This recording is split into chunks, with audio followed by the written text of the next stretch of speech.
kuwaani waa saddexda qabiil ee leh dhaqamada ugu layaabka badan adduunka. Ogowse midka ugu dambeeya waa kan ugu layaabka badan. Balse koorta muuqaalka loo daagin waxaa ka codsanaya muuqaalka inaad like noo saarto, sidoo kale page-ka inaad follow soo dhaado lana wadaagto asxaabtaada kale. Mahadsanid.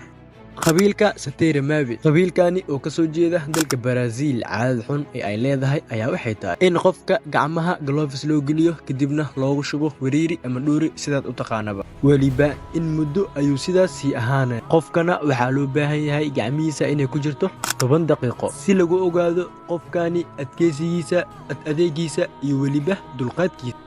labo qabiilka Mursi qabiilkani oo ka soo jeeda dalka Ethiopia ayaa caan ku ah inay iska jeexaan faruurta hoose waliba ay geliyaan goomo. taasina waa dhaqan soo jireen ah oo qabiilkan oo kaliya u gaar ah.